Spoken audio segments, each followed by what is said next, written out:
into that. Again, they're in a box where they're just selling drugs, killing jobs, or selling ratchetness. Then you're not going to be successful if you're not pushing that. Okay. Mm-hmm. And you're not going to be able to make money in the industry. So these kids see this and think it's real and try to emulate these artists and continue the cycle. The problem is that there are not a lot of positive images in mainstream hip hop today. And there's no balance, like I just said, back in the day like we had. You had hardcore rappers, you had party rappers, you had conscious rappers from KRS-One to Will Smith. That's why we sick of your ass, Jada. We fucking love Will Smith, okay? Get your ass on down the road. But we had a lot of diversity in our music as we were coming along. But again, the system has taken it over and bastardized it and make it what it is now. Now, is this by design or is it a coincidence that hip hop, which just turned 50 years old, which 50 is still young. Right. Okay. You gotta look good. You understand what I'm saying? And, you too. And still very young age. And mainstream rap is dying off at a very young age, just like the many rappers who have died at a young age due to the negative images that have been pushed onto our culture.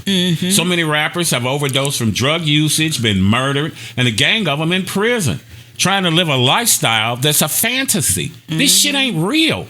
But you get out here like Elijah Irving and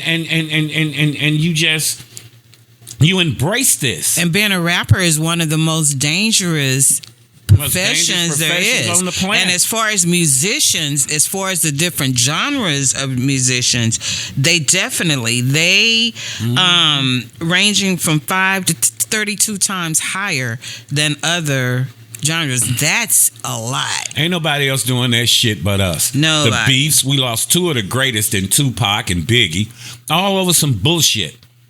You want to stay in the street life, but you also want to do this. Okay?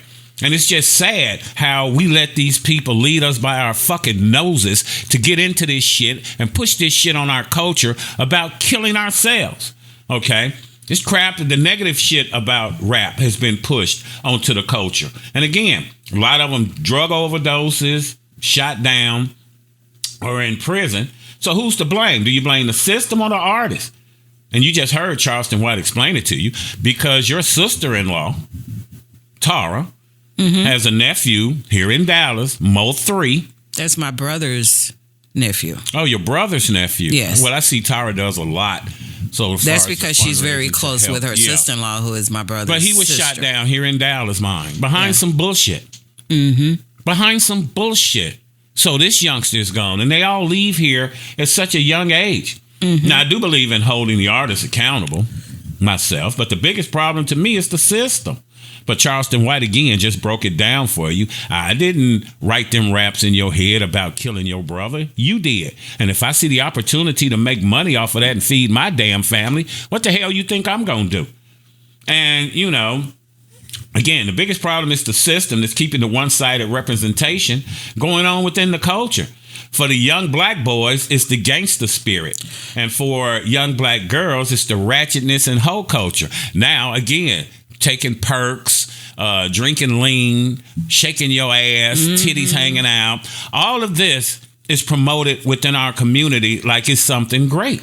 And then we separated from the true culture of the true roots of hip hop. It is, and they miss out on so much because a lot of them lose their lives at such a young age. It's just like with the top 10 rap artists of 2023.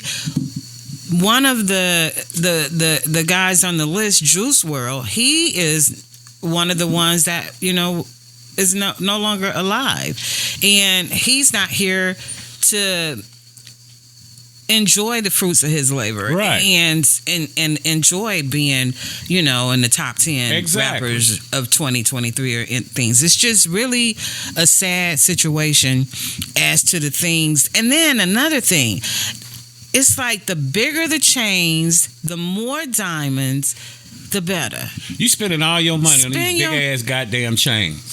Okay? Invest. And when you go back to sell it back, you ain't gonna get what you paid for. That's just, and a lot of them have been getting buked. Have you seen the ones where the guy come with the little thing not real to see if your shit is real? Yeah. Did it to a chick at a basketball game, and then when it came up, cubic zirconia flied out at him. That nigga like, he don't know what's going on. But there's this one rapper called Blueface, and his fiance now, Jaden, they have 2 children. And they live in this house, in this big mansion that is sparsely, almost not furnished. Sparsely furnished. And they are some of the ones that have on all the flashy jewelry, the Gucci clothes, all of the, the G-Wagons and all of this stuff. And then with their children, the little boy is 6 years old. They show this baby in his room. He's living in a little plastic car bed that is not even really a bed. It's on the floor. He got a little pallet thing inside of it. He doesn't have furniture. There's no dresser. There's no in their pantry. What you doing with your money? But I bet that nigga got on 4 big ass chains. And pushing a Range or Rover. more, and got on all these big diamond rings where it spells Blue Rock. Where on with a big diamond ring on each finger, and you got all of this stuff, and your child is living like this, or your children. And then they were out on an outing the other day, and instead of having the baby in a good stroller, she's in one of these $5.99 strollers that you buy from living the Walmart. Life. You living up. You life. And this nigga. Yes. Turn off that light for me there. They're living the limelight. And your kids looking like orphans. Don't give a damn. Again, another reason hip-hop is separated from its true roots.